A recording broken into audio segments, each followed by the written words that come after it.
So, just to get started, kind of reiterate message that I gave the team a couple days ago. This season is going to be remembered for being a 7-9 season. And that's a stain that does not easily wash away. We're disappointed organizationally of where we're at, and all of it starts with me. It's when we don't succeed and when we don't meet expectations, that directly falls on my shoulders. I'm not going to make excuses. I'm not going to blame. It's our job. It's our job to fix it. My job to make sure that we're holding the right people accountable, including myself, in areas that I've fallen short, and that we get the thing moving again in the right direction. This great thing about football is when you enter into this arena, it mirrors life in a lot of ways. Bad seasons happen, bad moments happen, things don't go the way you planned them to go.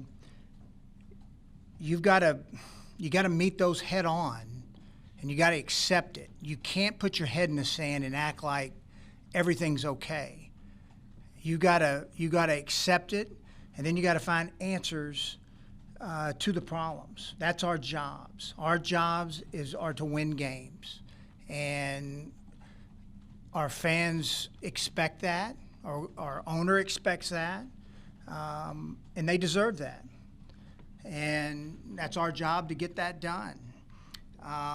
What matters is, what we do here going forward, how we handle it, how we respond to the adversity that we've had this season, and we move forward and we get it fixed. You can always learn more through your failures. They stink. They're not fun. But that's usually when you learn the most about not only yourself, but also the people around you. And I think we learned a lot this year. I think we learned a lot about our team, both good and bad.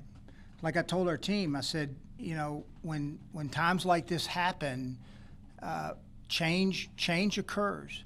It was going to be the last time, and when we met the other day, that this team was going to be together, because there's change every year. But to sit here and say that and act like we're not going to have turnover on the roster, that would have been being dishonest to them, because that's not where we're at right now. We got to get better. We got to improve. We got to evaluate everything we're doing within our program. And we got to find answers. That's our job, and that's what we're going to do. Shortly here, I want to make sure I thank our fans. They're tremendous. They're passionate. They care about the Colts. They want us to do well. I promise you, when I get as upset as they do when things don't go well, and I understand it. I like it. I would rather have a passionate fan base that cares about winning football games and getting it right. And I don't have a problem with the criticism, not at all. I promise you, I criticize myself probably harder than they do for when things don't go the way they go. But I feel fortunate to be here in Indy. I feel fortunate to have the fans that we have. I want to make them proud. We want to make them proud. We want to bring them on this journey. I wish you guys, Frank talks about the mountain and the climb all the time, and I wish we could, jump to the top of the mountain and take them with us, all in one fell swoop. But, it's just not the way it works. But I appreciate them. I appreciate their support, their passion, their loyalty, and we're going to do everything we can to make this fan base proud. Also want to thank ownership, Mr. Irsay. Jim gives us everything we need to be successful. He's supportive. He gives great advice along the way, And I couldn't ask for a better owner in terms of he lets Frank and I make decisions. You can't ask for anything better. I can't ask for anything more than that. At the end of the day, he lets us make the decision. He advises and he gives counsel along the way, but ultimately he's going to go with what we think is the best direction for us to go with this football team.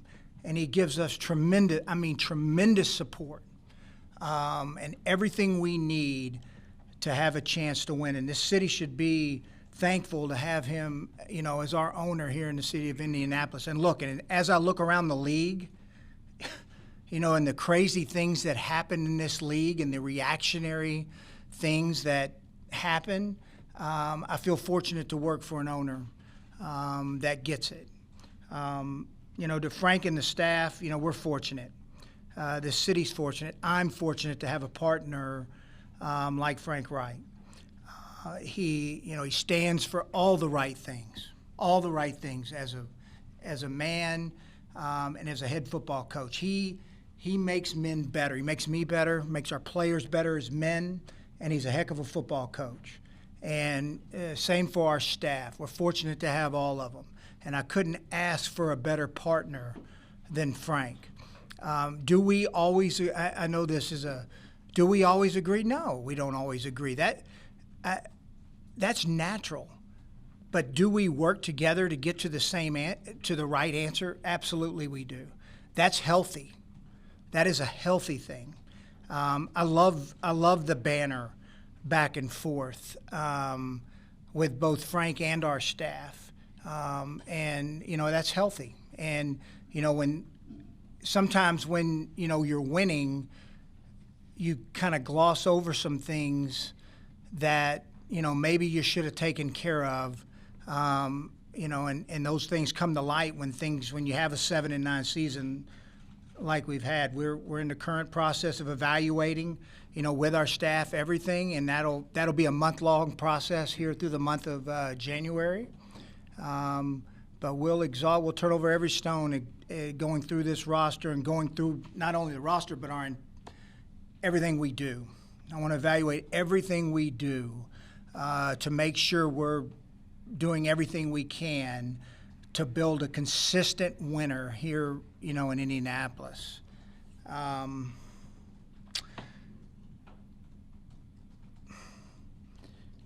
don't know if we have enough time because Jim and Joel got 50 questions. I don't know if y'all want to start. Do y'all want to start with those 50 and then we can, if we don't hit everything? I'm just kidding. Anyway, time's yours. Let's fire away. Chris, so much seems to go back to late August. Have you had any discussion with Andrew, or will you, on whether he's done? Is that something you need to do, or is the ball in his court? Look, Andrew's retired. Do I talk to Andrew? Yes, I do. Haven't talked to him here in a few weeks. I'm sure he's been busy being a father.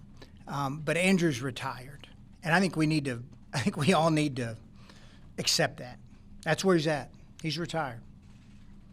Chris, how would you evaluate your quarterback position this season and moving forward? Yeah, good question. That's a really good question.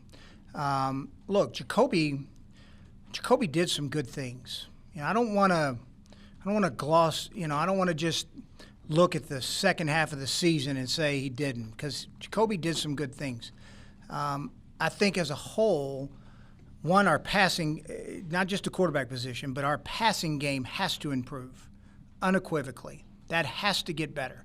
We have to be able to throw the football. You have to be able to throw the football to win in this league. I think we all know that. I think the jury's still out.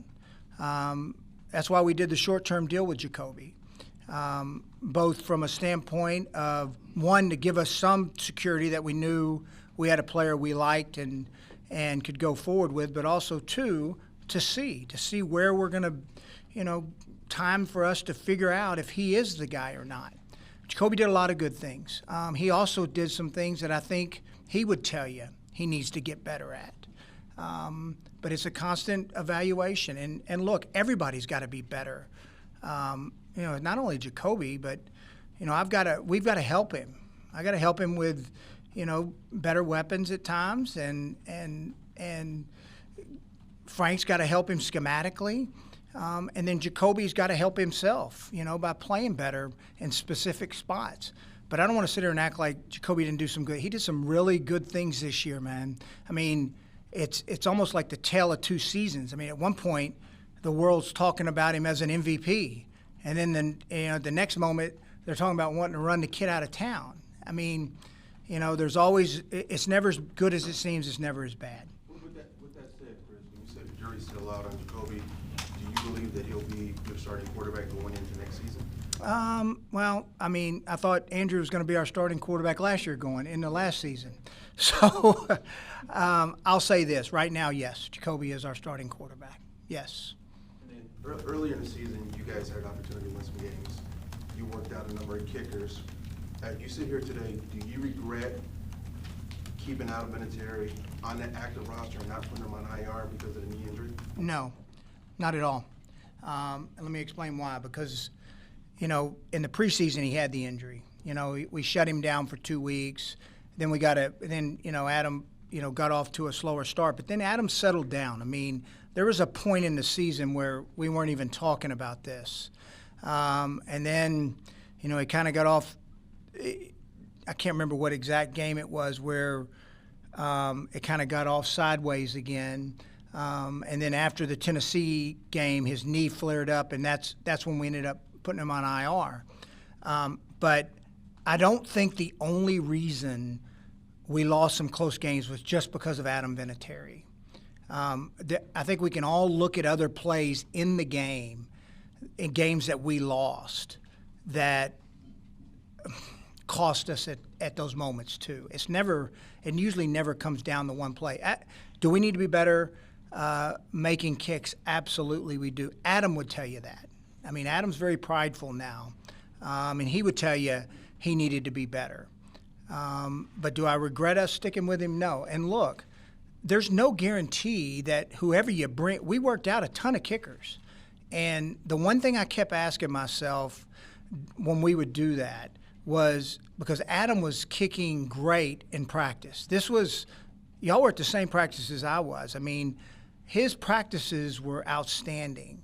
And I kept I'd ask our group, and I asked Frank, I said, okay, if we had Adam working out with these group of kickers that we brought in, I think we brought in 8 or 9, who would we pick? We would have picked Adam. I told Adam that. Every time we'd work guys out, I'd look at Adam and say, Adam, if I had to tell you who I was going to take out of this group, I'm taking you. Do I wish, we'd have produced more in that position? Yes, I do. But saying that, I do not regret the decisions we made with Adam. Not at all. Have you had any discussions with him yet about next year, or is that something that will come down the pike as far as? Nah, it'll come down the pipe. We're going to let him rehab his knee, see where he's at. We'll visit here probably at the end of February and see where he's at physically. And Chase, how did he perform? And I mean, you re-signed him. You like what you saw, obviously. Yeah. Does he have a future here? Yeah, we'll see. I mean, we liked him. The 50-yarder against Jacksonville in the grass, that was a really pretty cool moment, man. I think he'd have made it from about 65. But no, look, I'm happy with Chase. And it was fun to – he's got a – look, you come in and you have to follow Adam Vinatieri. You think about this now. You got to come in and follow Adam Vinatieri. You got a little something to you. He got a very calm demeanor. He's got a good process that he goes through to kick. So, no, we like Chase. We like Chase. I know this is a complex question, but why did this fall off the rails this season, and what did you learn from that? That's an answer we gotta figure out. But I remember sitting there at 5-2, thinking, man, we got a pretty good football team, but also knew, we'd won some really tight games, and usually that pops back around on you. And you don't always, win those out when the point differential's a big. I always look at it, where your point differential was, and I know we were right. I think we were plus 8 or 9 at one, always hovering right in that middle area. We were winning tight games, and then it didn't. at the second half of the season, we weren't winning those tight games. Whether it was a failure offensively, a failure in the kicking game, or a failure defensively, in each of those tough losses, something would go wrong where we would not, make a play. And I don't, sometimes you get, I talked to the team about this too now, where we are a process and people-driven organization. That's how we are. And I think sometimes we got focused too much on the outcome. That's my fault. At the end of the day, you're 5-2 and you start looking at, wow, we're going to make the playoffs. No, it's got to be about the next game. Team got too focused on the outcome? What's that? Team got too focused on the outcome? I would say, I think some of the chatter, Frank's not this way. Frank is a great process-oriented person. That's his thought process. I think you could hear a little chatter of, man, 5-2. We could take the next. We're playing for. We've beaten a very good Kansas City team. We beat a playoff team in Tennessee on the road. We beat Houston, who's a really good football team. So we've beaten three of the top teams in the AFC, and if you don't continue to grind and take care of the little things each and every week, it'll bite you. And like one of the things I always talk to y'all about is I don't want to be a momentum team. I don't want to be a momentum organization. You start over every week. You're 1-0 every. You're 0-0 every week, even after the season. We're starting over. We're evaluating everything, and I just think we got caught up in the momentum of being 5-2. Just clarify or circle back to quarterback just for a second. You said Jacoby's your starter right now. I know it's January, so it is what it is. But at the same time, you also said you need to be better at that position. You need to play better. You've talked a lot about competition from the day you walked in the door. Mm-hmm. Does that apply here? Do you think that will drive your decisions? Anytime we have a chance to acquire a player that makes us better at any position, we're going to do it. Any position. Whether it's wideout, quarterback, running back, linebacker, it doesn't matter. So I wouldn't just single out the quarterback position as one. Any chance we get a chance to get better, we're going to do that. Hey, Chris, you touched on this briefly when you opened it up, but one thing you have said since the day you had your press conference almost 3 years ago, it's not about one player. Mm-hmm. And obviously, everybody knows how important Andrew was. How much does it eat at you knowing that the fact that you weren't able to get a roster put together and continue to build off of what you guys were accomplished in the past? No, it guts me. That pisses me off, to be honest with you. I'm pissed at myself for not giving our coaching staff enough depth during this season, because we had a real opportunity to do some pretty cool things this year, and I didn't do my job good enough to give them enough depth for us to succeed. That bothers me. Saying that, let me preface this too. Now, I do think I'm pissed, but I'm not discouraged. There is hope. We have a lot of good young players on this roster. We just got to continue to add. In the moment, yeah, not happy. Not happy with myself for not giving them the things they needed to be able to overcome some of the injuries we had. The one thing about this league is nobody cares about your problems. They don't care. They're just glad you got them. Nobody cares about injuries. Nobody cares. And to be quite honest with you, I never make that excuse either. It's our job to make sure we have enough good players on the roster to win no matter what occurs. And, I failed in that area. What area? Are you talking corner and receiver primarily, or? I would talk just across the board. You gotta. Some position like O-line, we had all 5 starters, play all 16 games, which is quite the accomplishment. But just across the board, when we had an injury, if you got to be able to have a win-with player, and they have to be able to perform at a level that allows allows your coaches the chance to win. And look, I mean, when, I'm not, with Jacoby, I mean, that's one of the things I think when you look at Jacoby's performance early in the season, the second half of the season, I mean, all of a sudden you flip out, T.Y. Hilton, Chester's out, Ebron's out, and then you have to flip in a new group in there. I've got to do a better job getting them, enough to for him to be successful and our staff to be successful. Which quarterback is he? First half of the season or the second half? I think a lot of time probably falls in between, and I think time will show us. And then secondly, your approach has been pretty consistent when it comes to how you build in the offseason, but everything's different now because of the situation of the quarterback.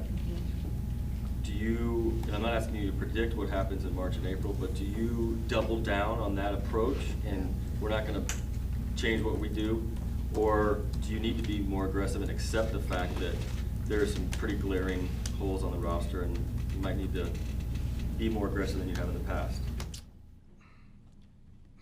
I might disagree with the glaring holes. We got things we got to work through. We have a lot of young players. Young players take time. Walking in here 3 years ago, we had a lot of work to do on this roster just to fill some homegrown players, especially on the defensive side of I mean, I think you can just see it. I mean, other than Clayton Gathers, there's nobody left on the defensive side, and we still have work to do. I think you all know my philosophy on free agency. You cannot buy a championship. You cannot buy a locker room. We will continue to go down the same road we've been going down. Saying that, when we get opportunities to acquire players that we like, we'll do it. It's not like we haven't gone into free agency. We signed Justin Houston. We signed Devin Funchess. Devin was just bad luck. And guy splinters his collarbone in 5 places and misses the entire season. That's just bad luck. But when we got a chance to acquire players, we will. But our general philosophy is always going to be to build through the draft. That's how we're going to do it. You go to a time right now where you see teams parting ways with coaches. Have you guys parted ways with any of your coaches on staff? We're still working through it right now, but we like our staff. I'll say that. We do like our staff, but we're still working. Frank and I are visiting. We're visiting with the coordinators. And, we'll make some decisions here, final decisions here, going forward. Where do you think the defense is at? Young, still needs work. I've got to help them there. There was a point, disappointed in the last month of the season. I thought we were really making strides up until about the second half of the Tennessee game. And that's where it just like it was a slope. It was a downhill slope. The ball got rolling, and we couldn't stop the ball from rolling. But saying that, we were playing with a lot of young players on defense. I mean, I remember looking up against Kansas City and seeing 5 rookies playing. I mean, that's tough sledding on your coaching staff. I don't care how good they are as players; they're still rookies. And then when you start talking about first, second, or third year players, I would say 19 to 20 players that we play on defense are all in their first, second, or third year. And look, that's an area where, like, if I can tell you one of the real problem areas, and this is my fault, like, we missed the leadership of a guy like Al Woods, Mike Mitchell. Those players, maybe I took it for granted a little bit that I could just throw a bunch of young players and they would, but I don't think you can ever underestimate the power of veteran leadership. Even if they're not frontline players for you, just when it gets a little hard, they're a calming factor. That's my fault. And I've got to do a better job of acquiring the right type of veterans to put, on the defense and on the offensive side of the ball that can help some of these young guys get through these rough moments. I don't want to underestimate the loss of Kenny Moore. I think you all know my thoughts on Kenny Moore. I think he's the best nickel in the league. What he does. I think time will prove me right on that. I think he's a real special player, and we had a major drop off when we lost Kenny. Do you need a player, do you need a better player there in reserve in case he goes down again? Well, we went from, Kenny, and then Millie wasn't bad. When Milligan got in, he was not bad. He wasn't a bad player. I mean, he gets beat on the deep overshot against Tennessee where he needed to get a little safety help. But Tannehill makes the throws, a heck of a play call, and that gets him beat. Look, to replace a Kenny Moore, with another guy's tough. It's tough, especially in that position. It's such an important position on the field. But no, we do need to get better play out of the backup nickel, no doubt. What do you think of the safety position, Chris? You make a mention about a little help over top. There were a couple of games where it was obvious miscommunication between yourselves. It really started at the last quarter of the season, last quarter, for whatever reason. No, I mean, we're solid at safety. I mean, there was points in the season where especially during the mid-season where I thought, man, these guys are really playing well. Willis got dinged up at the end, and really encouraged by what Willis is going to bring to our team going forward. We think he's young, he's aggressive, he's fast, he's athletic, he's everything you want. Malik was solid. He was solid. I wouldn't say he was great. He had some moments of being really good, and I thought he tailed off a little bit there at the end. I really like George Odom. I thought George Odom had some really good moments, during the season.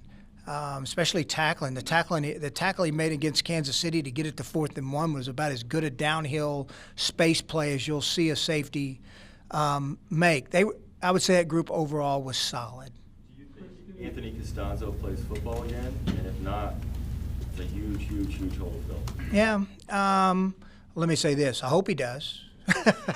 I hold Anthony Costanzo in high regard.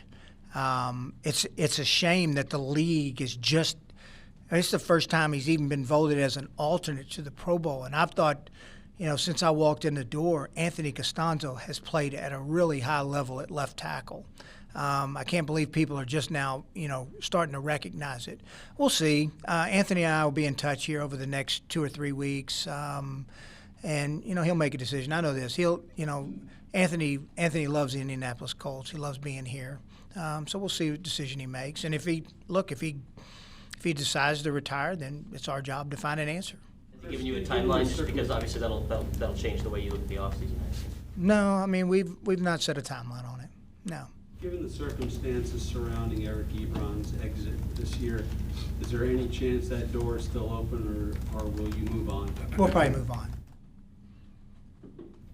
Talk about how you blamed yourself for not having the depth, but given, I know you don't make excuses, but you can't predict all these key injuries you're going to have at the time. But at some point, is it even possible to kind of restock all those positions? It's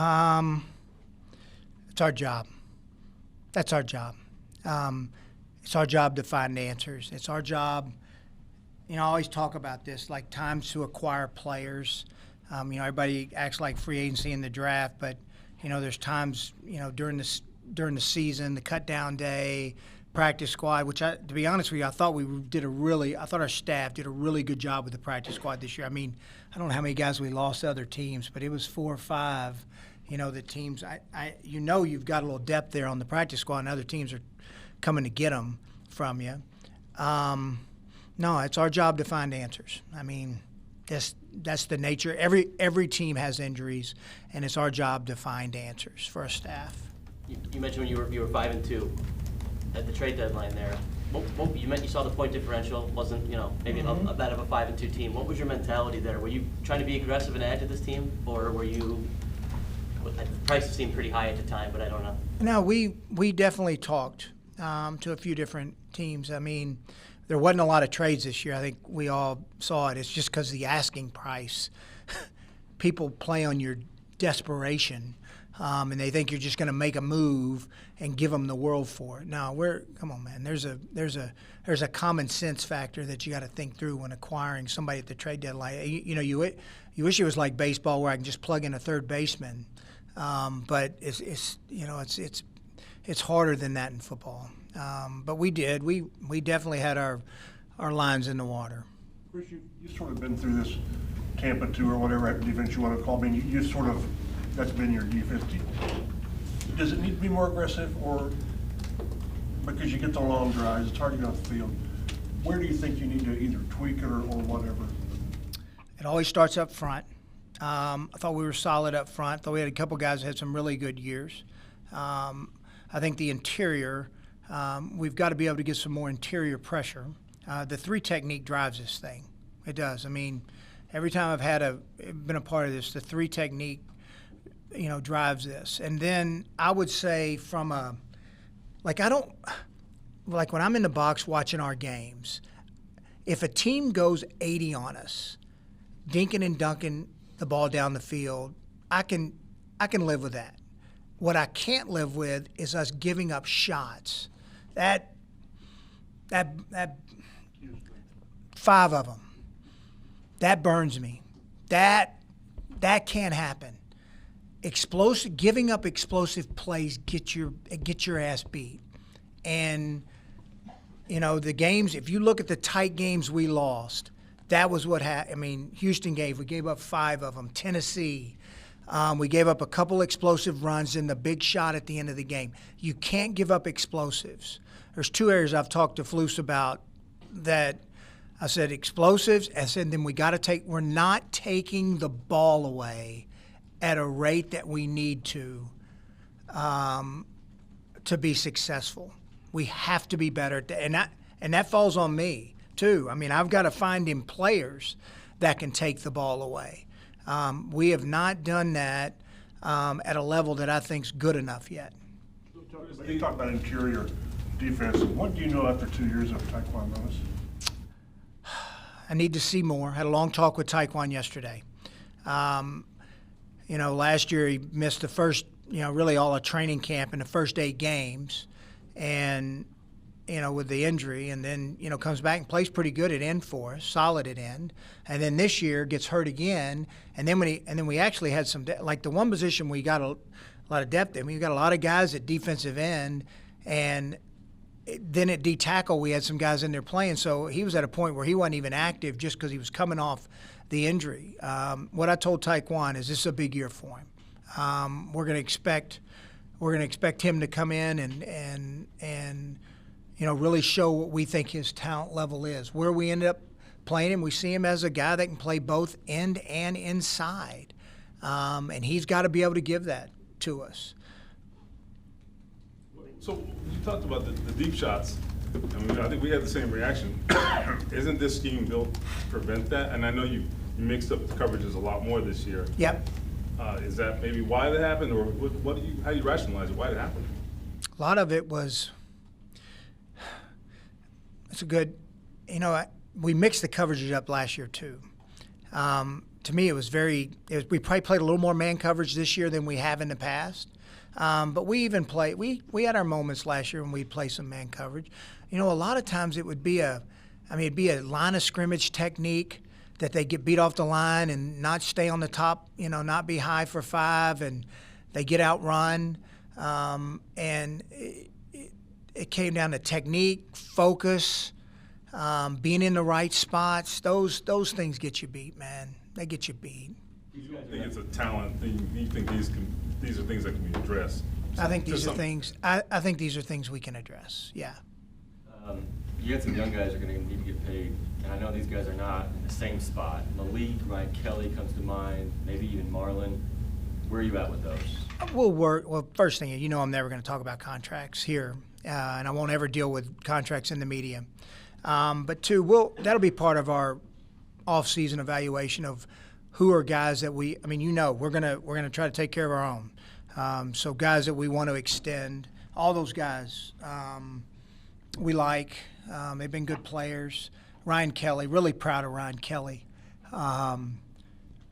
16 weeks, fought through, tremendous leader, is really starting to understand, about the group and bringing the group together, the O-line, and be the leader of the group. Been fun to watch his growth. And then Marlon, been fun. Marlon, unfortunately, he missed the games with a hand. But I mean, look, Marlon could have easily missed more games, but he didn't. He fought to get back in because he wanted to play. I mean, so one thing about our locker room, and I talked about our locker room a lot about this the other day. Like, we got good guys, man. We really do, and that's an emphasis for us. Guys that'll fight for each other and play for each other. You got Marlon, T.Y., who's banged up all year and still fights. He fights to come back. These guys, Mo Alley Cox, people realize what Mo Alley Cox fought through all year to play. Between a groin and a hand. I mean, he breaks his thumb in the game, doesn't miss, plays the Thursday night game, surgery, plays the next game. You think about that. But the one thing that I did talk to our team about was we need a little more friction. Look, the team runs it. They run it. Coaches we're going to give direction. We're going to give you where you need to go. But look, the locker room, we're going to go as they go. And there's got to be a little more friction within it and pure accountability. And they have to be willing to challenge each other. And they do to an extent, and they practice hard. But there's got to be a little more challenging aspect to each other, that when things aren't going right or things aren't getting done the right way, they've got to be able to challenge each other to do it the right way. That falls on the entire locker room, all of them. Let's talk about all the And it's my job to get those type of guys in there. We got great guys. I don't ever want to. Y'all been in this locker room, man. We got great guys, man. They're good people. They work. Now it's just, hey, man, when things are not going the way they need to be going, let's challenge. There's got to be some more challenging aspects to it. Chris, with the injuries, the draft, how much of the staff's pre-draft focus is on the quarterback position? One more. I'm sorry, Greg. One more And your time. staff, yeah, Chapel wants all the damn questions. You thought Jim Joel? Oh, I know. They've only asked 2. I got 48 more to go with them. That'll be me and you one-on-one later.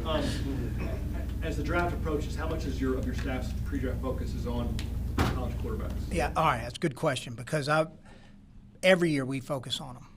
I just want y'all to know that. So we've studied them every year since I've been here. I learned this in Kansas City with Coach Reed. We always go through the process of studying quarterbacks. One, because you never know when you're going to be looking one in the face and you just take him. 2, you got to play against them. So you want to be able to interview them, study them, and at least know some history and background on them when they enter the league. So I don't know if the process will be any different, Greg, than what it's been in the past for us. We've always spent time studying quarterbacks. It's a little bit different. What I'm asking anyway, maybe your answer is, but it feels a little bit different this year. You're not just looking at them necessarily for intel. You might be replacing your quarterback. I'm just wondering, is it skewed as you interview him? No, not at all. We'll still same process of how we've done it in the past. As you look at the wide receiver spot, T.Y. 31 years old next season. Harris, rookie season was full with injuries. Where do you look at that as far as trying to get more help at that position for whoever's quarterback in this team next season? Yeah, we thought we had, with Funchess and Paris. And look, I don't want to – we're still encouraged by Paris Campbell. I think you all saw the potential. You think about it. He misses most of the spring, gets hurt, and you saw it early in training camp. Then you even saw it Tennessee game.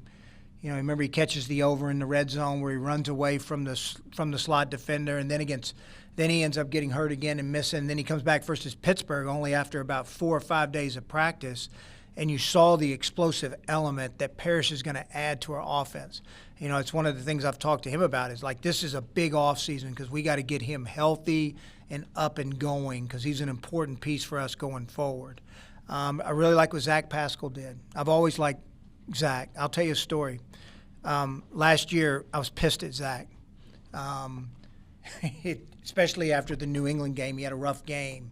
And I was kind of at my wit's end. I remember Andrew telling me, he goes, Chris, this guy can play.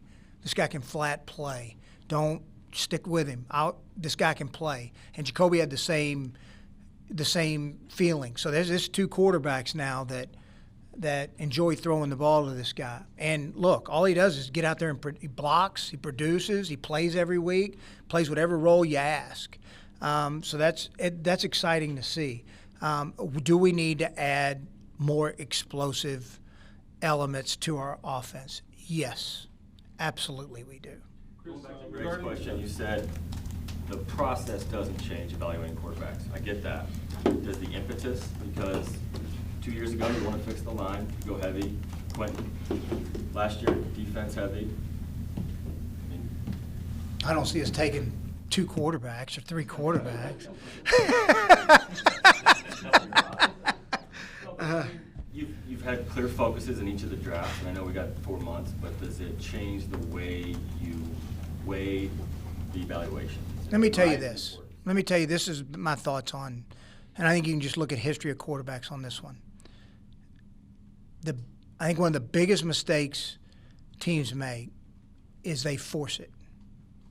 Can't force the evaluation of a quarterback. Can't do it, because then what you do is you talk yourself into a guy, and then you set your organization back 4 or 5 years. We'll continue to evaluate the position. We would have done this no matter who the quarterback was, and if we felt like we found a guy we liked and was a good fit for the Colts, we would have taken him, and we'll do the same thing going forward.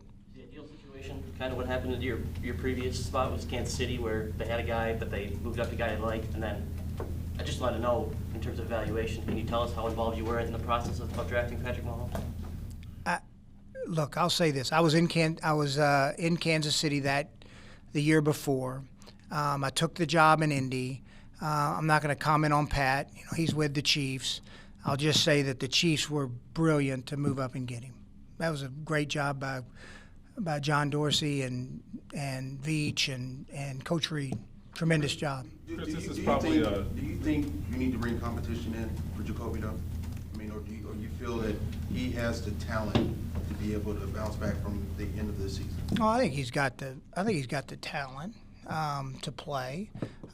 He's got to be more consistent, without question. Kind of like I said here a second ago with the draft, like we're not going to force just to bring in. No, it's got to be somebody that we think is real. Chris, do you feel like you almost have 2 years to get your quarterback? I mean, if you don't see the guy you fall in love with in this draft, you could ostensibly do it the next season. I don't know. I mean, I don't want to. It's just a thing I don't think you can force. I mean, I don't. And the good news is look, if all of a sudden things go a little bit differently here, you think of this. We make a couple catches, Chargers, Miami, maybe we make a kick or two in a couple other games, and we're sitting here at 10-6.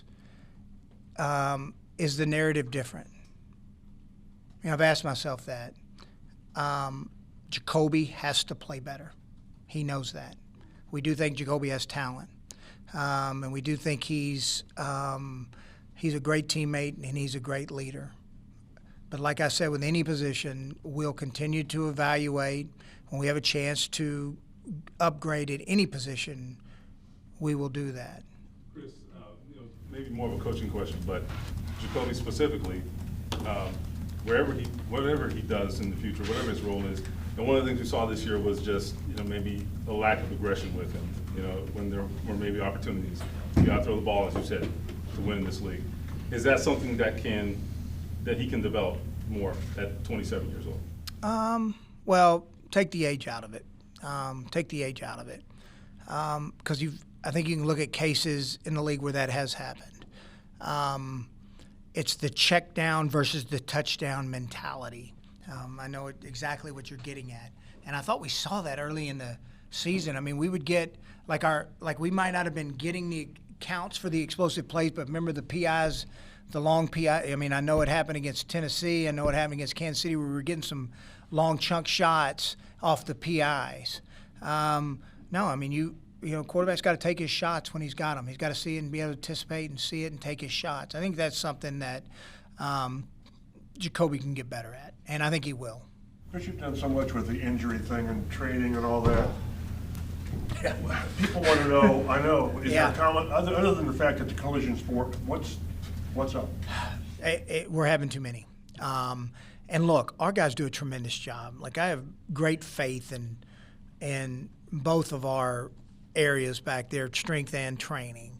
Some of these, how do you avoid a high ankle sprain? How do you avoid a broken collarbone? The soft tissue stuff, which is down, believe it or not, and I think our staff saved a bunch for that would have lasted even longer. They wouldn't have got it hold of it fashion. But saying that, look, we're delving into every aspect to see what we can limit from we've got to do a better job keeping our players as healthy as we can through the season. I mean, look, injuries are going to happen. You're never going to go completely through a season, scot-free and nobody gets hurt. That's not realistic. That's going to happen. But we've got to do everything we can to limit, and we're delving into that now. Will Jacoby or anybody else need surgery this offseason? No, Jacoby, no. I'm finished. Who's that? No on TY. I'm still working through a couple guys, but right now I don't think there's any major issues. And if there are, we'll talk about it again in February and when we go to the combine. But right now I don't foresee any just major ones. We know you like having as many draft picks as possible, but would you be willing to give up a couple of them to either move up in the draft or trade for the right player? Well, I'm not going to give that away. We got like 3 more months to go through that. Go ahead. Well, I was going to change the subject, but, so you were done on that? I just want to make sure, because, it seemed like you were Tell you that. Quincy Wilson, strange year for him. Yeah. High second round pick. Yep. Where is he at, and what happened? I mean, I know he was frustrated, I think sometimes going through the week not knowing he was going to have a role, maybe not a big role in practice too, so Yeah. that can affect you on Sunday. Well, where is he at and what happened? Yeah, what started, really his role early in the season was, good. He made a big play versus Tennessee, had a good game versus Kansas City. And then we got healthy all the way through it on the position. So you had 5 safeties that we were dressing. We ended up dressing 4 corners, and then a lot of it came down to special teams. I mean, Quincy's not a core player on teams. And then you had Milligan, who plays on teams. You had Gathers, who plays on teams. You have George Odom, who plays on teams. You had Marvell Tell ascend, and who plays on special teams. And that ends up, if you're not in those starting 3 at corner, that ends up taking precedence. And, special teams were big roles. And then down the stretch, I think his confidence, got him a little bit down the stretch. And something Quincy and I talked a long time about the other day. He said, look, this is it for you. This is a big year for you. So it'll be interesting to see how he comes back and his mindset. I think it'll be good. But the position at corner, Pierre did that hamstring, I mean, this wasn't what he was last year. Was it the hamstring or just a down year or what? Yeah, a little bit of both. I mean, it was tough. The Houston game was tough because, he'd been sick. He'd practiced like 3 days in 6 weeks. Remember the hamstring? And 3 days in 6 weeks, and then he comes back that Thursday night, and really off a week you don't practice, and then all of a sudden he's thrown into the mix, and, he has some struggles, and look, when you have struggles on those big games, sometimes it steamrolls on you a little bit. So I think it's a combination of both. When you're evaluating quarterbacks in general, how much do you weigh off-field, not off-field, but intangible things like leadership and toughness against on-field limitations potentially that you might be able to fix? Well, look, the character of that position, I think we all know, is paramount. So those are things we won't bend on. There's certain things within the character aspects of the quarterback position that we will, they got to be smart. They got to be great teammates. I'm not saying they have to be rah-rah leader guys, but they better lead in some way, whether it's their presence, their actions, in some way they got to lead. And then on the field, look, you're never going to get and none of them are just finished products. And if they are, they're the number 1 pick of the draft. And so we've got to be able to look at attributes that we want and figure out what we can make better, and what we can improve the kid upon. I think you see cases in the league, and then you play to their strengths. I mean, what Baltimore's doing with Lamar Jackson right now is pretty impressive coaching job by that staff and Lamar. I mean, Lamar's done a heck of a job, man. That guy's freaking playing his tail off. I remember it's when we practiced against him, the work that kid's put in, it's impressive. I mean, credit to him, credit to that coaching staff. They're not. You don't want to force it in the draft. Guys got to be real. Are there real guys in this draft? I don't know. There's guys, there's guys we like. We'll see. We'll go through it. I mean, timing. You got to be available when you're picking. All that stuff's kind of got to play together. We didn't ask you about Jacoby's injury and how tough that makes your job in terms of evaluating. How complicated is that? Well, that's tough. I mean, but look, injuries happen. And you got to be able to still produce. I think when the season, I'll tell you this, I think when the season starts, everybody starts out at 100%.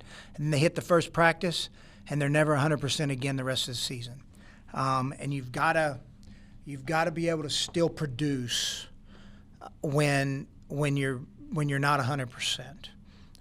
Do I think it affected him some for a couple weeks? Yes, I do. Long term, did it affect some of his mechanical issues? Maybe, and fell back into some old habits. He knows he needs some things he needs to work on this off season. But still, you still have to be able to produce at the end of the day. Chris, you talked about the value of the defense, the defensive front, and veteran leadership that maybe you undervalued. I don't know. Some people were describing Jabal Sheard. How does he? I mean, look, moving forward, he's that 30-plus guy, but how does that play into evaluation? Yeah, tremendous. Wow, Jabal, probably the first guy. I think after Jack Doyle, he was the next guy we signed here when I first got here. Man, what a pro! What a pro! Been fun to get to know him. The way he works, the way he's in the locker room. He's everything you want a player to be in terms of a pro, man. Works, fights. You want to talk about a guy that fought through injury? I mean, here he is in a UFA year, and he's battling the knee. He misses all training camp, misses the first 4 weeks of the season, and he just battles. I mean, he's a great teammate. We haven't made any decisions yet on who we're bringing back and who we're not. I just know this. I hold Jabal Sheard, whatever his future may be, whether it's here or anywhere else, I hold Jabal Sheard in high regard and appreciate, what he brought to the Colts. Chris, I know last year you had a couple of requests. We can go. I got time. We're all right. We're at like 44.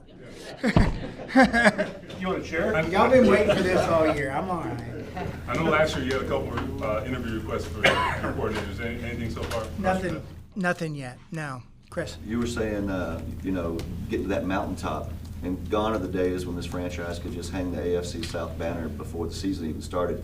How does the landscape of this competitive division now make that challenge even harder? No, look, I think it's one of the most underestimated divisions in football. Man,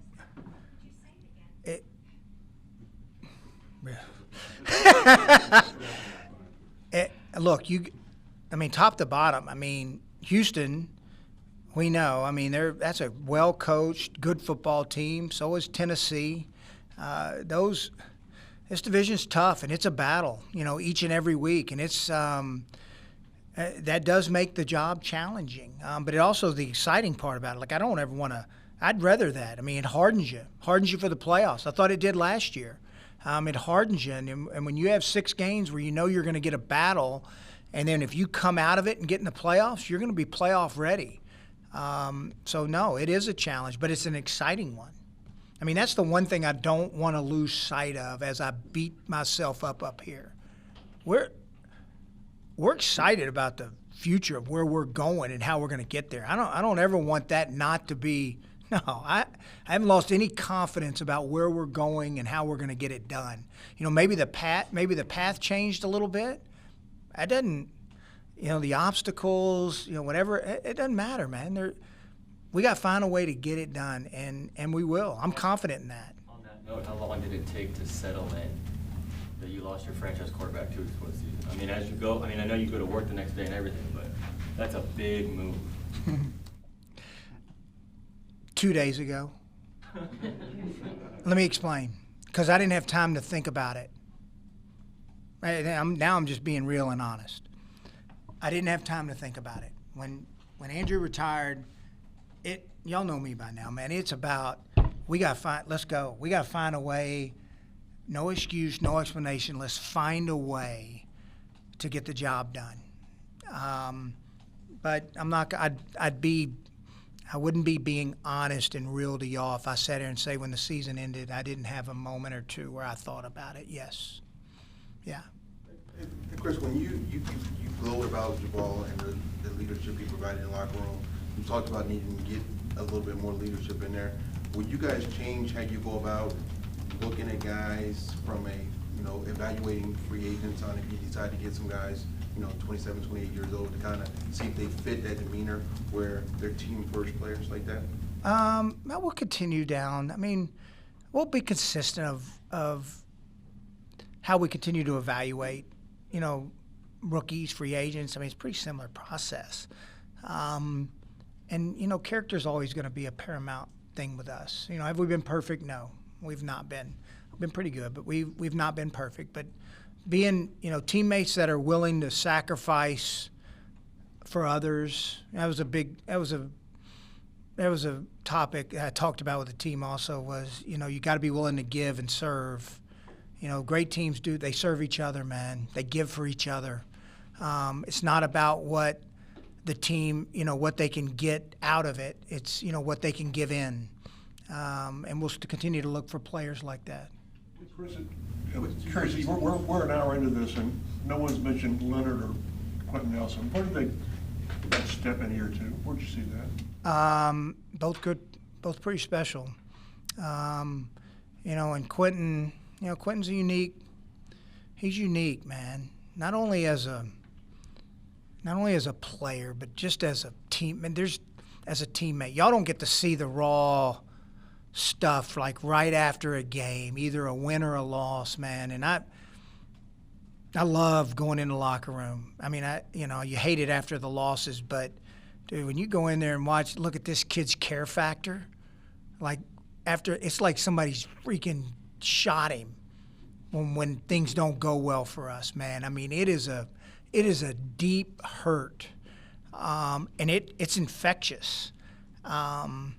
So feel fortunate to have, Quentin. And look, he's just going to continue to get better. I think he'll tell you that. I don't think he's reached his ceiling yet.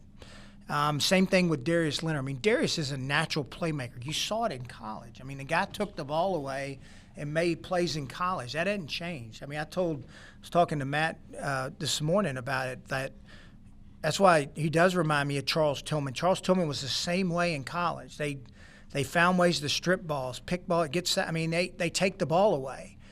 There's things that Darius needs to get better at. He knows that, and he can still improve. But Darius, those are two really special players and young men. What's your evaluation outside of the kicking game of the special teams? Because we haven't talked a lot. Well, that unit. Let's just take that unit. Needs to be better. There's some moments in the season, and I can talk about this defensively also, but there's some moments like the second half, it's 17-17, 5 minutes left in the game, and we get the field goal block for a touchdown. We're about to take the lead. That was a critical moment. That unit has to be better. But saying that, I mean, look, we did some good things. I don't want to just, everything gets focused on the field goals and the extra points and that team. But look, in the return game, really good. And I think we found a couple guys that are some explosive elements that we've been looking for. And, and Naheem Hines, and Doolin with his big return, against Jacksonville. So those are exciting things going forward. I thought Rigo had a really good season, and that's a positive thing. We found some young players. Doolin, what he's doing, he's got a chance to be really good. I mean, I know this. When you watch the Jacksonville game, he was the one they were really focusing on blocking. We played a lot of young players. I thought we did a lot of good things. The one unit has to improve. Is there any frustration that I don't know if frustration is the right word, but that it took week 16 or week 15 to get Naheem, and you're like, oh, we had this element maybe all along? No. When we drafted him, I think I got up here and told y'all that we drafted him as a returner. It just didn't. I mean, poor guy, and a lot of that was, man, I just kept telling Bubba that first year here, and remember how hard that was in the preseason. I mean, I think people thought we were going to cut Naheem. I mean, he's dropping every punt, and I'm telling Bubba, keep putting him back there. I don't care. Put his butt back there and let him get used to it. Well, my dumbass freaking almost ruined the kid's confidence to where, he'd almost lost the running back spot too. So we said, no, let's back him off. Let's let him just be a running back. He ended up having a good rookie year. And then coming into this season, he was fielding the ball better, but Chester was doing a good job. But to be able to get his explosive, that element on team, that's a much-needed area that we needed to get settled. And we're going to continue to add to that. I've been lucky in my career, between Chicago and Kansas City, of always being around explosive, fast returners. We are going to continue to search and add to that element. Can Naheem be more of a factor at receiver? Is that something you guys will look at? Not that you won't address that position. I don't, because he does so much now in the passing game for us as a runner. And I think you saw times this year where he would be out there with another, whether it was Marlon or Jonathan or Matt. I mean, he was out there too with two backs at times. So, no, he's a runner. He's a runner that we'll just use in different roles. What you said about momentum, about challenging each other in the locker room, is that just a matter of having a few more veterans? Because obviously you guys liked what Justin Houston did from a leadership standpoint. Not just veterans, it's also our young players. Once they've played and kind of established themselves, they got to challenge, man. They got to challenge each other. They can't be scared to, and not everybody's like this. Not everybody has got that kind of nature to them, but we've got to look for them and find them, and then we've got to help our guys grow. You hope the culture you build is one that when guys enter the building, they know we're going to do everything we can do to help them get better, all right? And they're going to do everything they can to push each other to get better. That way when guys come in and they fall into the culture, well then, hey, this is what's expected. Here's how we do business here. This is how we do things. And here's what's tolerated and here's what's not tolerated. You talked about pursuing playmakers outside.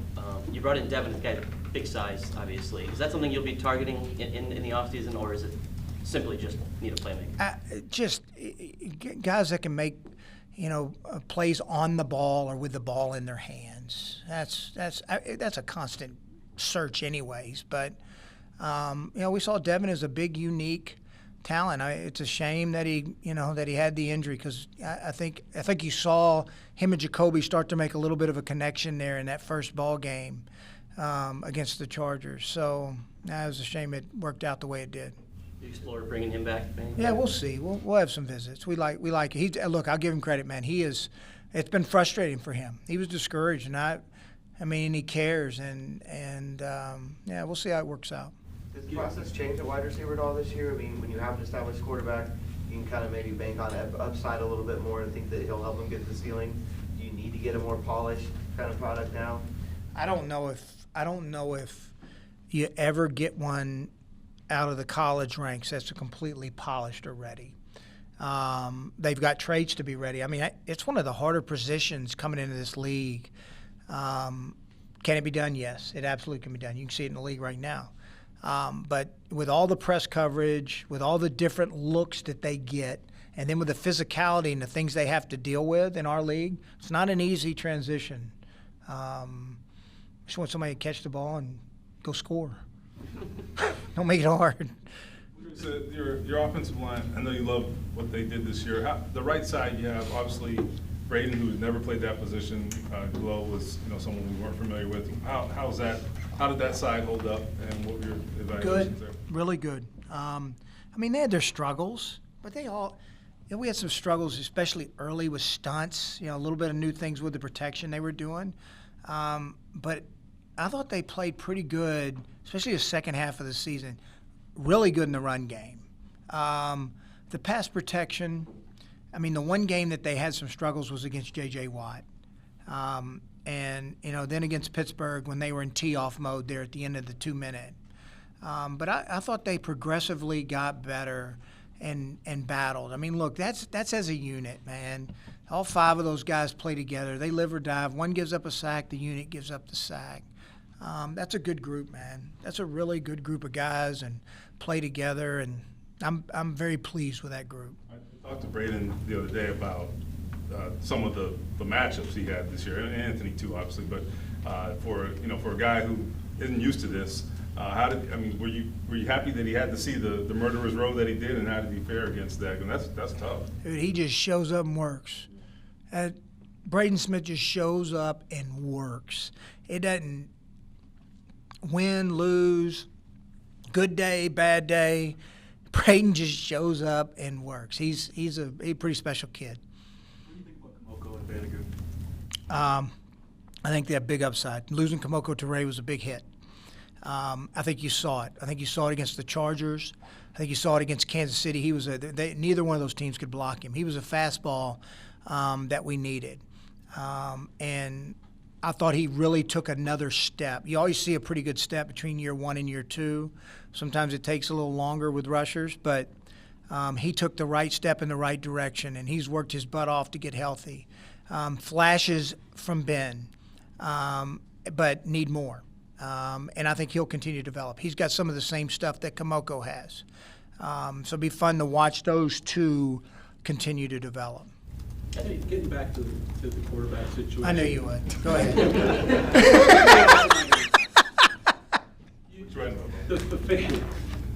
The fans, I think, are pretty solid behind the idea that they would like to see, if not a different quarterback next year, at least the successor on.